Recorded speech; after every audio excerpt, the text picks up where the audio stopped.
bem com você nessa noite? Aproveitando que nós estamos de pé, abra sua Bíblia juntamente com a minha. Nós vamos ler o texto bíblico. Quero, antes de ministrar, agradecer nosso pastor presidente, pastor Edmilton, que permitiu com que o convite fosse concretizado, né? O irmão David nos convidou, nos chamou, pastor também do grupo de casais, faz um lindo trabalho. Conversando, me mandou uma mensagem: Natan, pode pregar uma mensagem para nós? Eu até fiquei meio surpreso, mas agradeço aos amados irmãos, todos os outros obreiros que trabalham com o departamento de casais. É uma bênção de Deus, vocês fazem um trabalho lindo para o Senhor. Amém? Essencial nos dias de hoje na vida da igreja, sempre foi, mas hoje em dia parece que potencializou isso. A igreja que cuida da família, ela vai prosperar. E nós louvamos a Deus, porque tem homens e mulheres de Deus aqui preocupados com a saúde das nossas famílias, com o que Deus tem ministrado e o cuidado que tem acontecido sobre a vida das nossas famílias. Muito obrigado. Vamos para o texto bíblico para a gente meditar na palavra do Senhor. Eu vou ler Ezequiel capítulo 48, verso 11. Glória a Deus. Ezequiel capítulo 48, verso 11, que diz assim, amém? Podemos ler? Será para os sacerdotes santificados, para os filhos de Zadok, que cumpriram o seu dever e não andaram errados quando os filhos de Israel se extraviaram, como fizeram os levitas. Será região especial dentro da região sagrada, um lugar santíssimo, fazendo limites com a porção dos levitas. Amém. Glória a Deus. Pode tomar o seu assento. Vamos pensar um pouco sobre esse texto. Você já tinha ouvido esse texto? Alguém já viu alguma mensagem sobre isso aqui? Não é um texto muito utilizado, mas eu amo o livro de Ezequiel e eu gosto muito daquilo que Deus fala com a igreja, com Israel naquele tempo, através da vida de Ezequiel e como ele dá uma mensagem de esperança para o povo. Amém, irmãos? Eu fiz questão de frisar esse texto, porque se a gente ler ali, os filhos de Zadok, filhos aqui é a palavra hebraica ben, que significa descendência, filho, significa linhagem, clã, família. Essa porção de terra especial que o profeta Ezequiel estava profetizando era um pedaço de terra especial para a família do sacerdote Zadok. E é sobre isso que a gente quer falar nessa noite.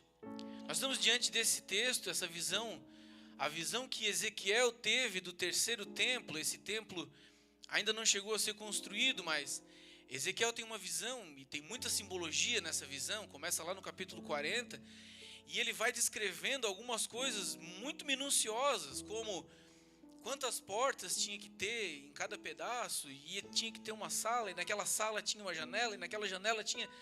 E a visão é muito profunda e muito detalhada. Dá para fazer, já fizeram a maquete do templo com tanto detalhe que Ezequiel coloca e escreve ali na profecia. Glória a Deus. Eu gosto muito, eu amo ler esse texto. No capítulo 47 nós chegamos, ele volta para o templo, ele mostra tudo. E quando chega no capítulo 47, ele descreve o rio de águas purificadoras que sai do templo e que corre até, vai fluindo e vai correndo. E é aquele texto famoso que Um anjo, ele vê um anjo e ele tem uma vara de medir e uma linha, e ele vai medindo cada vez mais 500 metros, e o Ezequiel vai entrando, e vai chegando uma hora que o Ezequiel não consegue passar mais, porque era um rio que não podia mais se passar a pé, tinha que ser passado a nado. E esse rio onde ele passava, tudo frutificava e tudo voltava a ter vida. Era o rio de águas purificadoras que saía debaixo da soleira do templo. Glória a Deus. Aí ele vai dizendo, vai descrevendo, e no capítulo 48 que a gente acabou de ler, ele vai dando a descrição do pedacinho de terra que vai ter para cada tribo de Israel, para cada família no reino vindouro. Ele vai descrevendo, para a tribo tal, para a família tal vai ser tal, para cá vai ser assim, para aquele lá vai ser assim. E a gente chega no versículo 11, em que Deus dá um direcionamento especial, dá um direcionamento diferenciado. Ele diz, espera um pouquinho, essa terra, ele dá o tamanho da terra, ele vai ser para os sacerdotes santificados, da família de Zadok. É uma porção de terra especial ao redor do templo, aquele templo bonito que estava se desenhando, era um pedacinho de terra ao redor do templo, de todo o templo. E esse pedaço de terra é para quem alguém, para uma família de pessoas que o próprio Deus diz que eles eram sacerdotes santificados. Glória a Jesus. Quem são esses sacerdotes santificados? Quem é essa descendência, essa família de Zadok? Qual era o diferencial que eles tinham para conseguir alcançar de ouvir da boca do Deus vivo que eles eram sacerdotes santificados e que eles iriam receber uma porção de terra especial? Dentre todos os outros levitas, aquela família tinha um pedacinho de terra mais especial, mais perto do templo, mais coladinho com Deus. Glória a Deus. Glória a Jesus. Esse texto fala de uma família específica com um posicionamento particular e que recebeu uma herança especial. É sobre eles que nós vamos terminar falando. Nessa noite eu quero falar com os irmãos, talvez lembrar aos irmãos de um negócio que às vezes passa meio desapercebido para nós na Bíblia, que é justamente a família. A gente lê a Bíblia, todo mundo lê a Bíblia aqui, né? Amém? Todo mundo gosta de ler a Bíblia. Todo mundo tem a sua Bíblia. Todo mundo tem Bíblia? Se você não tem Bíblia, você vai pegar uma Bíblia daquela que o pastor Edmilton está doando. Glória a Deus. Mas a gente lê a Bíblia, a gente vai folheando a Bíblia, a gente vai lendo e vai com as histórias, tem muita história. E a gente às vezes passa desapercebido de que a família é algo muito especial dentro da Bíblia. A família é um negócio, é uma coisa muito particular de Deus para a vida do ser humano. A Bíblia é a palavra de Deus, ela é revelada para nós. E Deus usa várias maneiras para que a gente possa entrar em contato com a moral divina, com aquilo que Ele quer transmitir para nós, seres criados à sua imagem e semelhança. Você é um ser criado à imagem e semelhança de Deus. E Deus usa vários artifícios para falar conosco. Às vezes Ele abre o céu, um anjo pega e fala alguma coisa e o cara, opa, beleza. Às vezes nós ouvimos, Deus nos dá sonhos. Às vezes nós folheamos as páginas da Bíblia, e essa é a mais inerrante palavra e verdade que nós podemos ter.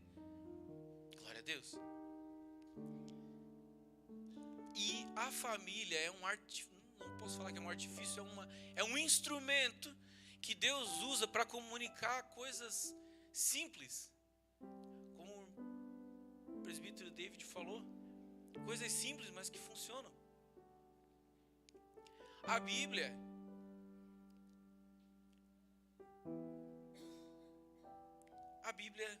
em todos os momentos dela tem Deus falando através de famílias.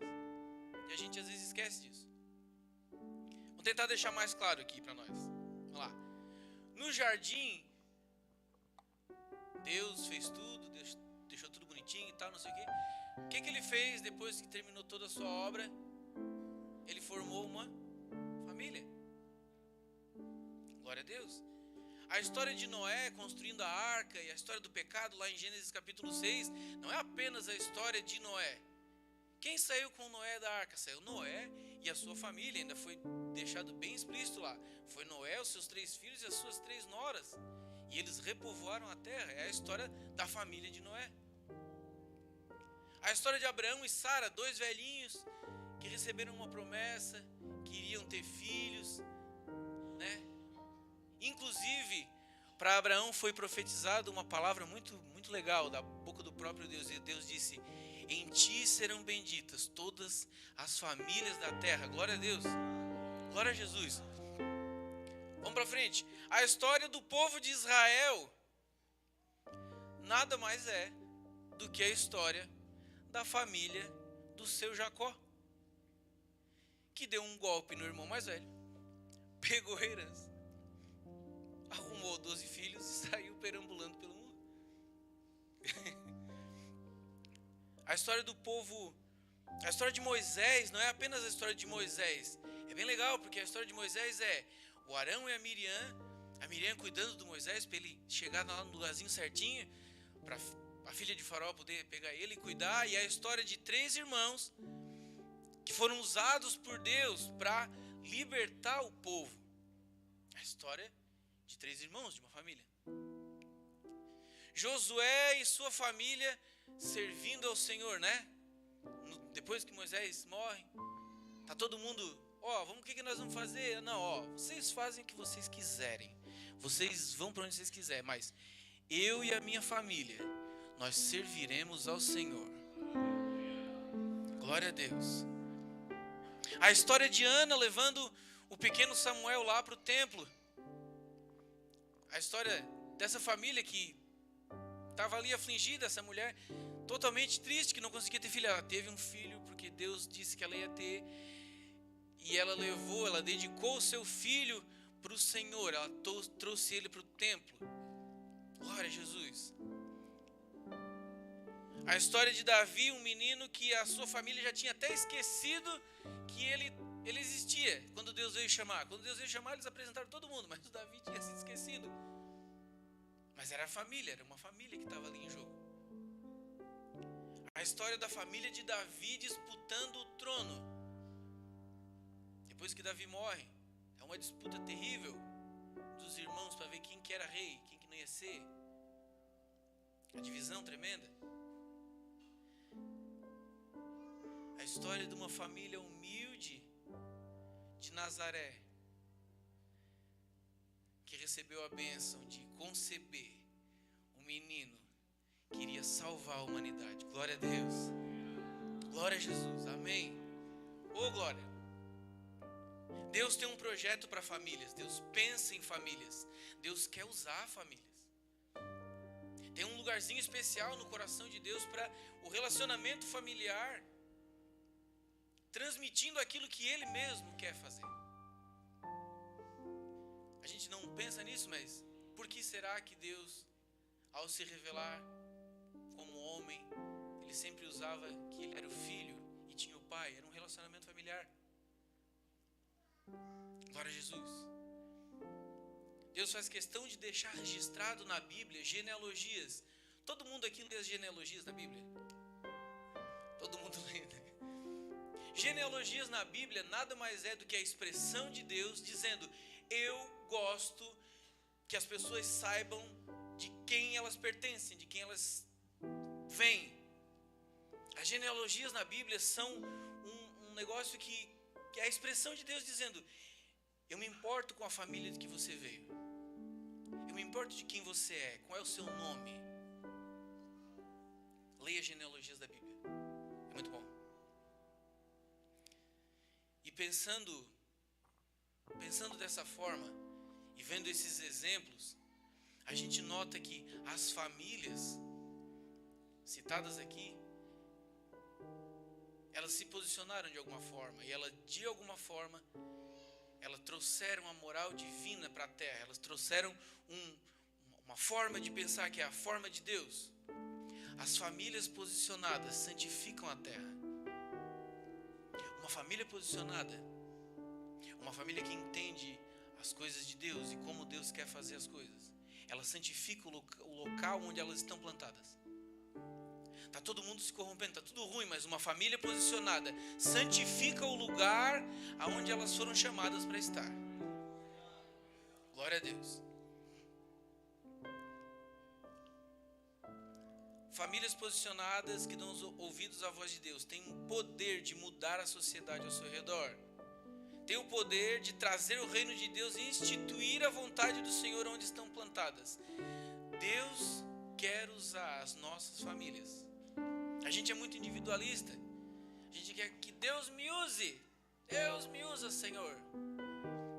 Eu quero isso, eu quero aquilo. Mas na verdade Deus não quer usar apenas eu.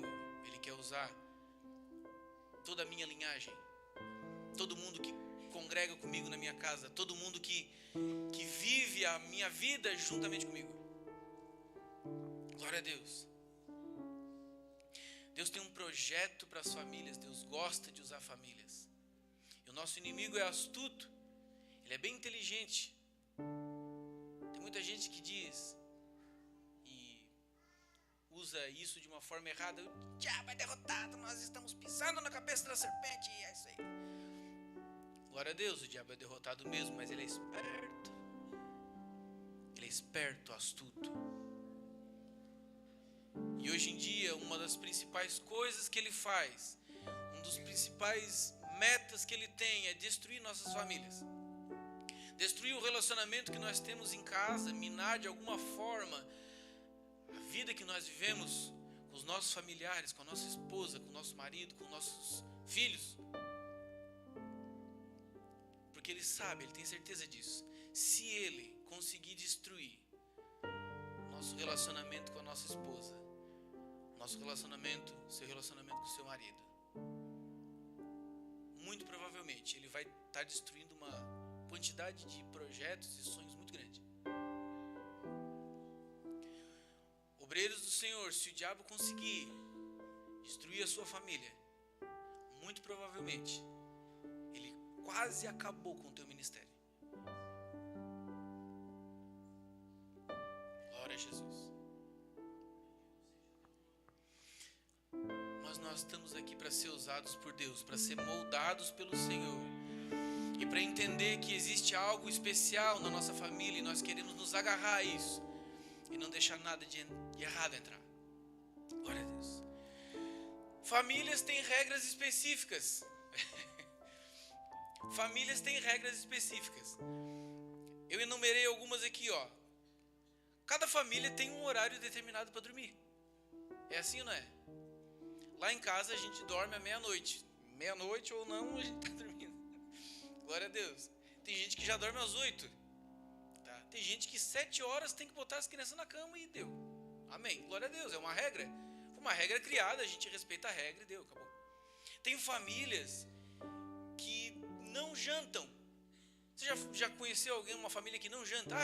Na nossa família a gente não janta, a gente toma só café. Isso é uma cultura. É uma regra que foi criada e o pessoal só toma café e não janta. Já tem família que tem que jantar e tem que tomar café, arroz com feijão e tem que ter, senão... Glória a Deus. Tem famílias que é obrigatório fazer um churrasco sábado à noite. Tem que ter um churrasco de sábado à noite, tem que tomar um chimarrão, e é isso aí e tal. E tem famílias que não faz nada de noite no sábado, mas não abre mão do almoço de domingo. Tem que ter o almoço de domingo. É assim ou não é? É assim que faz. Famílias têm regras. Cada família tem uma peculiaridade, cada uma tem... Na família de Labão, tinha uma regra. Tinha uma regra. A regra é, a filha mais velha casa primeiro. Acabou. Não tem jeito. Aí o Jacó queria casar com a Raquel. Não deu. Teve que casar com a Lia primeiro. Porque a filha mais velha tinha que casar. Glória a Deus. Cada família tem a sua a sua peculiaridade. Você ama as peculiaridades da tua família? Você ama as regras que tem na tua família? É bom. A minha família é a minha. Por quê? Porque tem algumas coisas que é só minha, é só da minha família. Só acontece lá em casa, glória a Deus. É especial para mim. Quando meus filhos crescerem, a gente vai lembrar, lá em casa a gente fazia assim, lembra? Lembra, era sempre assim que fazia. Glória a Jesus. Ame a sua família, ame o que tem de especial na tua família. Famílias têm problemas. Famílias têm problemas. Abraão e Sara viram aquilo que seria a solução para os seus problemas, se transformar numa situação insustentável dentro de casa. Não dava mais para viver naquele lugar. Glória a Deus. Isaac e os seus 2 filhos disputando para ver quem era o maior, quem era o melhor, quem era mais amado. E o que falar do Jacó, com seus 12 filhos, em que 10 se juntaram para matar um. Famílias têm problemas. Famílias passam por problemas. Famílias enfrentam problemas. Glória a Deus.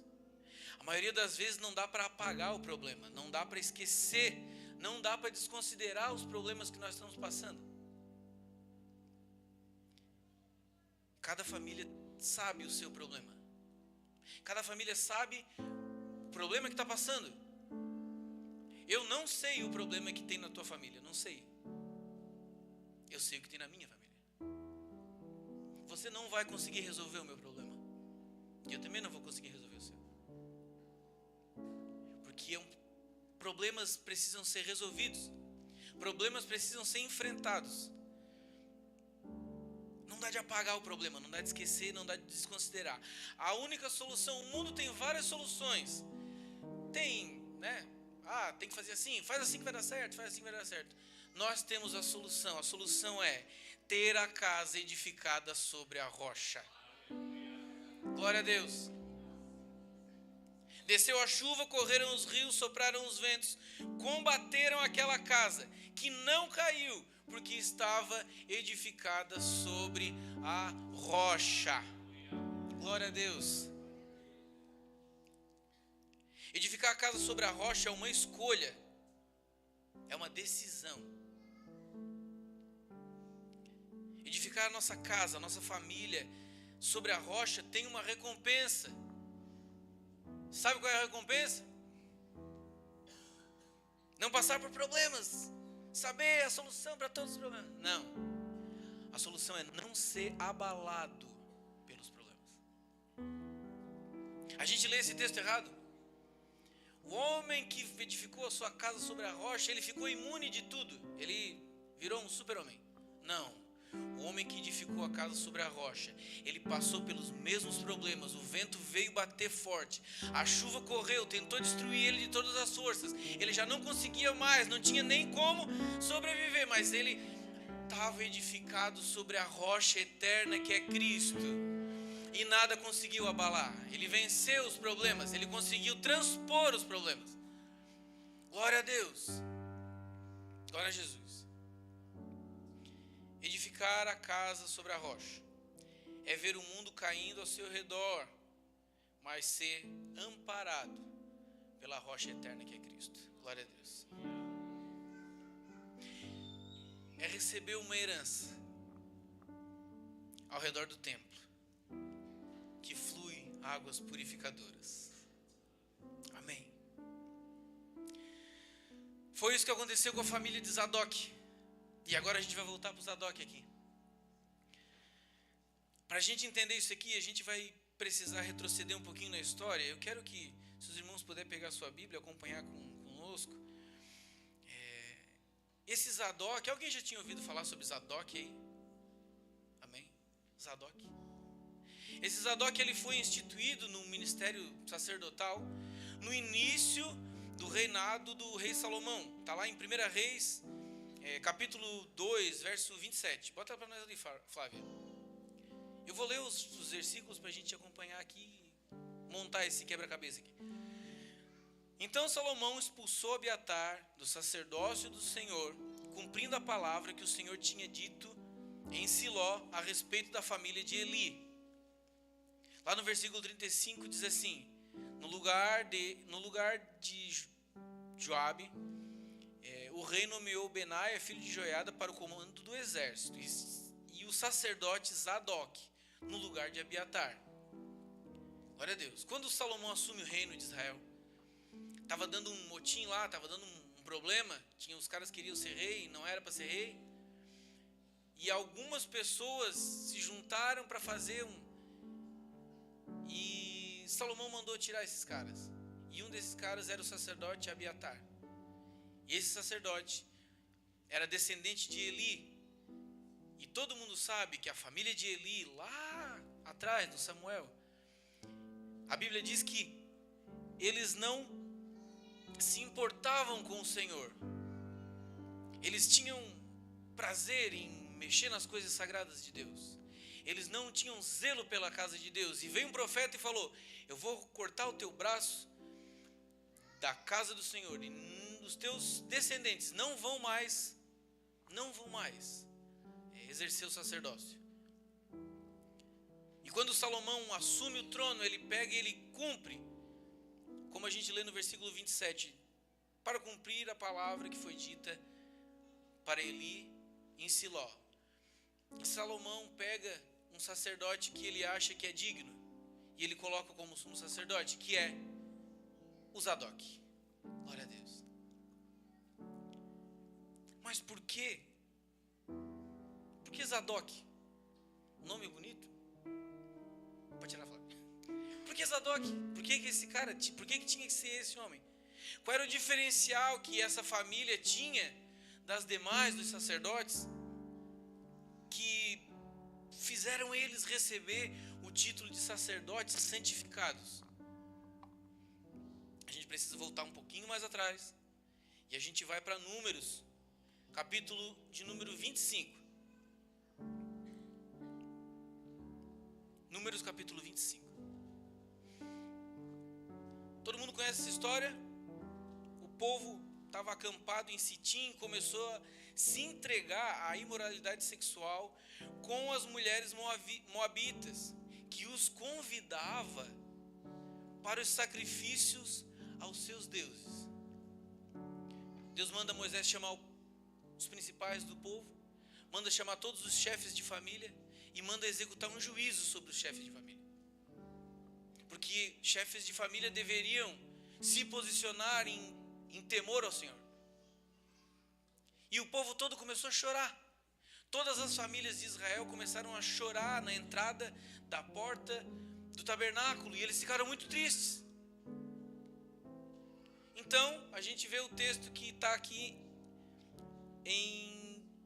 no capítulo 25, no verso 6. Diz assim: um israelita trouxe para casa uma mulher midianita, na presença de Moisés e de toda a comunidade de Israel, que chorava à entrada da tenda do encontro. Quando Finéias, filho de Eleazar, filho de Arão, viu isso, apanhou uma lança, seguiu o israelita até o interior da tenda e atravessou os dois com a lança. Atravessou o corpo do israelita e da mulher. E então cessou a praga. O Senhor disse a Moisés: Finéias, filho de Eleazar, neto de Arão, desviou a minha ira sobre os israelitas, pois foi zeloso com o mesmo zelo que eu tenho por eles. Para que eu em meu zelo não consumisse o povo. Dele e dos seus descendentes será o sacerdócio perpétuo, porque foi zeloso pelo seu Deus e fez propiciação pelos israelitas. Quando esse homem, imagina que situação terrível, gente. Deus já estava executando um juízo, Deus já estava bravo com o povo pela imoralidade, por aquilo que estava sendo feito tão de errado. Aí um sabido, atrevido, pega: vocês estão chorando, está triste? Então peraí. Entrou lá na tenda, na frente de todo mundo, e pegou aqui, a gente faz pecado mesmo. esse menino, neto de Arão, Finéias, vai e executa esse juízo que a gente acabou de ler. E quando ele executa o juízo sobre o pecado, a praga para e a ira de Deus se apaga. Deus estava procurando, Deus deu para esse rapaz um sacerdócio perpétuo. Glória a Deus. O sacerdócio para a família de Finéias continuou para sempre.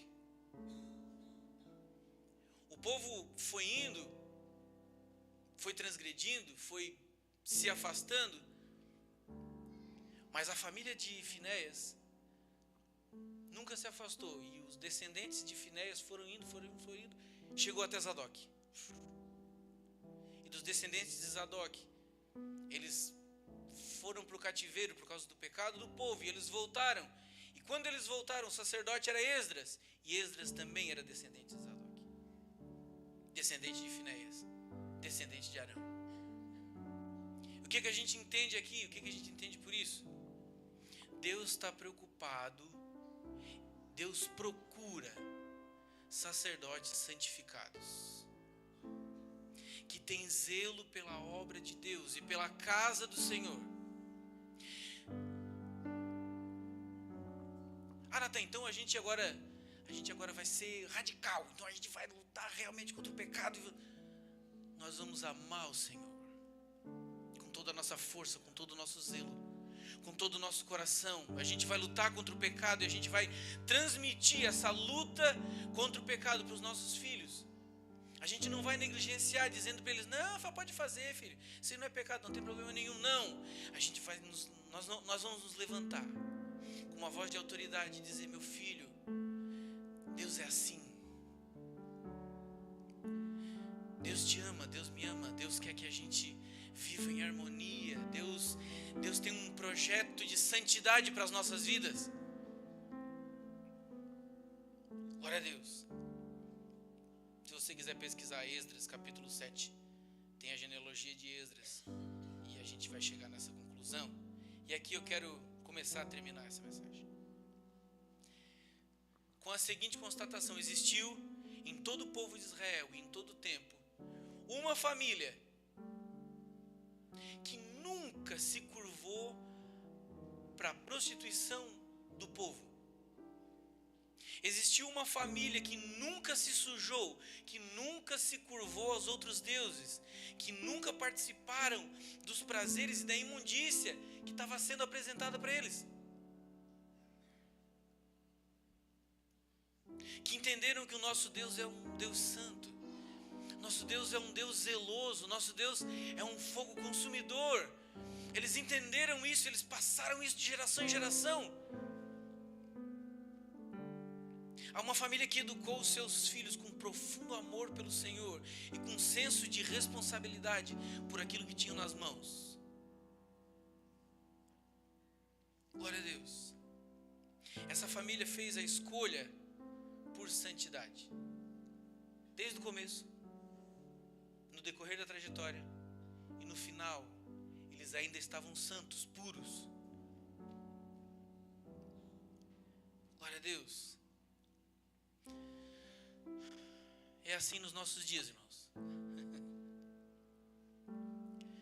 Pensa bem se não é assim. Fecha os teus olhos e analisa bem se não é assim. Ao nosso redor parece que está todo mundo se extraviando. Parece que a consciência sobre o que é santo, o que é profano, ela ficou muito subjetiva. Agora é assim: não, eu acho que não é profano, eu acho que não é, né? Eu acho que esse aqui é santo, estou aqui.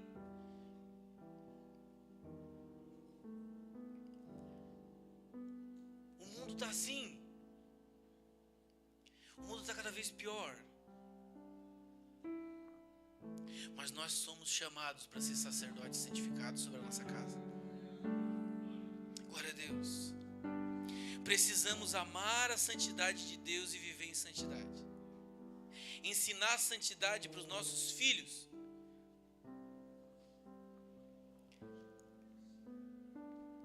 Pai, isso aqui tem problema. professora diz que não tem problema. Meus colegas da escola dizem que não tem problema. A gente tem que ter sabedoria para dizer: o Senhor diz que tem problema, meu filho. Nós somos zelosos do nosso Deus. Nós somos criados em santidade, eu tenho falado isso. Nós somos criados em santidade para a santidade. Tem gente que acha que o problema do pecado nos afastou de Deus e acabou. Não, Jesus veio, morreu por nós, iniciou o processo de reconciliação e daqui a pouco Jesus vai nos levar de novo para a origem. A origem revela o propósito. Nós somos criados em santidade e nós vamos viver em santidade plena, completa com o nosso Deus. Isso que é mortal e corruptível vai se revestir de incorruptibilidade. Nós vamos estar para sempre com o Senhor, vamos ter um corpo igual dele. Nós vamos ser santos realmente. Isso não exime a nossa busca por santidade aqui. Eu queria dar um exemplo.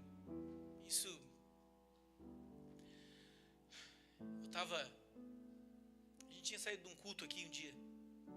Deus tinha falado conosco e tal. Subindo a rua de casa, bem pertinho da minha casa tem um bar, passa jogos de futebol lá. E eu passei olhando e estava entrando dentro do bar. Estava cheio, estava bem lotado. E dentro daquele bar saía a fumaça do cigarro, já estava saindo para a rua de tanta gente que tinha fumando e tal. E as mesas no lado de fora tinha um monte de cerveja e outro tipo de bebidas. E eu vi uma mulher, um homem, mais um outro senhor, talvez tio ou avô, entrando dentro do bar com uma criancinha de 3 anos, puxadinha pela mão. Eles entraram, que legal, tá, não sei o que, a criancinha ali animadinha, felizinha com aquilo, não sabia o que estava acontecendo. Eu olhei para o banco de trás, o Emanuel também tinha mais ou menos uns 3 anos, 4 anos. Eu olhei para aquela criança e eu me compadeci. Eu fiquei tão triste. Olha o ambiente que essa criança estava sendo exposta naquele lugar, conhecendo como o mundo é vil e cruel, conhecendo o desejo mal dos corações das pessoas. Aquela criança estava exposta a qualquer tipo de coisa, gente. Estava exposta a tudo quanto é tipo de nojeiras, sujeiras, imundícias. Alguém poderia pegar e... A gente não gosta nem de pronunciar a palavra, mas é nesse lugar que aquela família estava proporcionando para aquela criança estar.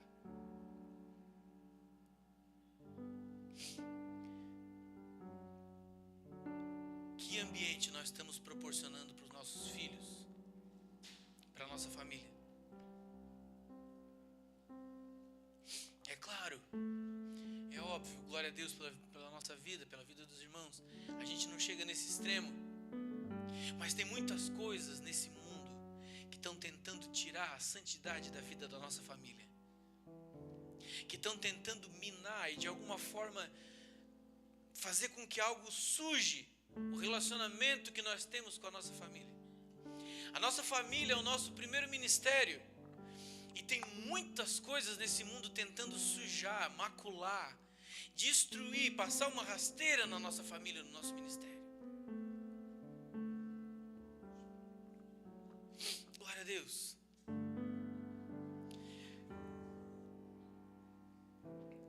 Deus nos chama para ser sacerdotes santificados sobre a nossa casa. Deus está te chamando nessa noite para ser um sacerdote santificado na tua casa. Deus está te chamando para buscar a santidade de Deus e transmitir isso para o ambiente familiar onde a gente está vivendo. Para transmitir o amor, o zelo pelo Senhor para a vida dos nossos filhinhos. Eu não sei o que vai acontecer com o Emanuel quando ele crescer, mas o ambiente que eu proporciono para ele hoje provavelmente vai ter alguma influência lá no futuro dele. Os teus filhos são uma herança do Senhor. A tua esposa é uma joia rara que você achou. O teu marido é um servo de Deus que é santo. Nós precisamos ser mais santos. Glória a Deus. Coisas querem entrar e tirar a comunhão que nós temos com Deus. Como consequência, isso vai abalar e, por fim, destruir a nossa família. Glória a Deus. Mas eu creio que nessa noite nós estamos refletindo, é para refletir mesmo, sobre aquilo que está talvez tirando ou minando a santidade de Deus, que Deus transmitiu para a nossa família, e a gente vai detectar o que é isso aí, e nós vamos consertar. Deus está nos chamando para um passo mais profundo de santidade.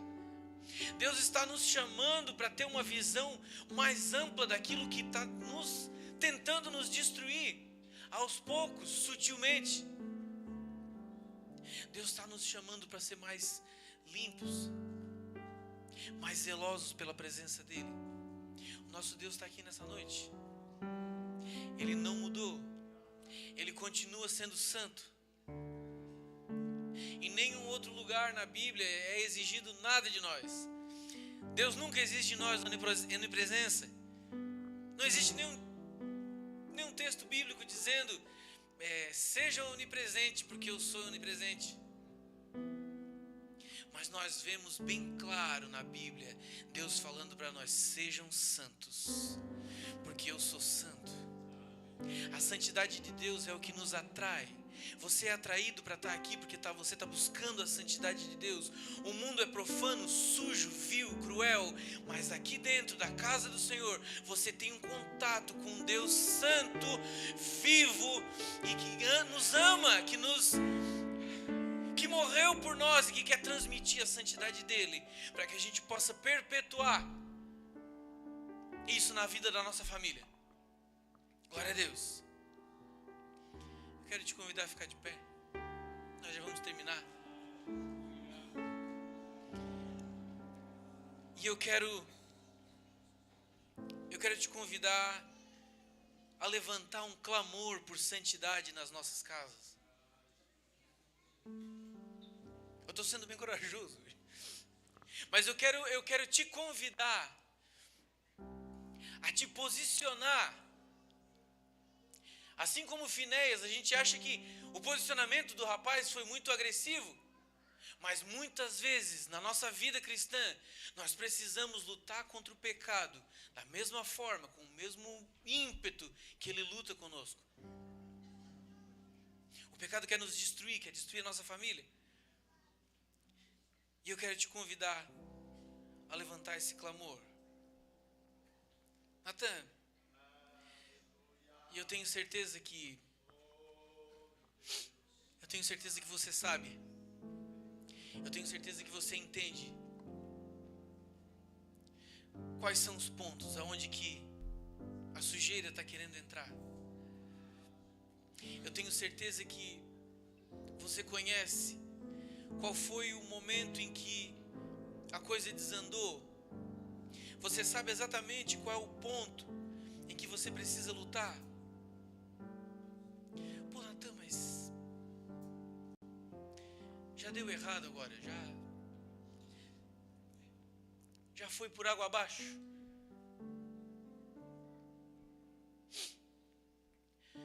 O nosso Deus está aqui para nos restaurar. O nosso Deus está aqui para olhar para quem tem um posicionamento verdadeiro e fiel e dizer para a tua posteridade: eu vou dar um pedaço de terra especial. A tua casa, a tua família vai receber, através do teu posicionamento, um pedaço de terra especial, que ele é exclusivamente para sacerdotes santificados. Eu quero ser. Muitas vezes a gente não consegue ser. A luta é grande, ela é terrível. Mas o desejo por ser santo, ele não pode nunca apagar nos nossos corações. O desejo por levar uma vida santa, conforme o nosso Deus nunca pode apagar nos nossos corações, porque disso depende a vida, a saúde da tua família, do teu ministério, dos planos e dos sonhos que Deus tem para a tua família, para os teus filhos. Glória a Deus. Eu termino te convidando a ser um sacerdote santificado. Eu te convido a fazer a diferença. Eu te convido a ver a situação que está acontecendo. Todo mundo é assim, está todo mundo fazendo assim. Agora a gente é moderno, nossas reuniões familiares são desse jeito e é isso aí. Não, seja um sacerdote santificado. Tenha zelo por aquilo que Deus colocou na tua vida. Tenha zelo por aquilo que Deus colocou nas tuas mãos.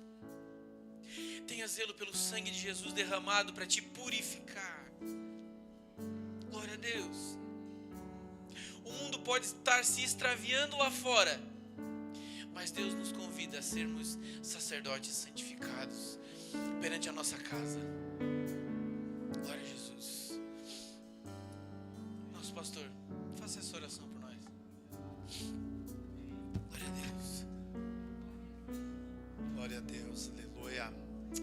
Se você ouviu a palavra do Senhor e entendeu, nós queremos orar por você. Se alguém deseja estar à frente, vem. Nós queremos ministrar a bênção do Senhor sobre a sua vida, sobre a sua família.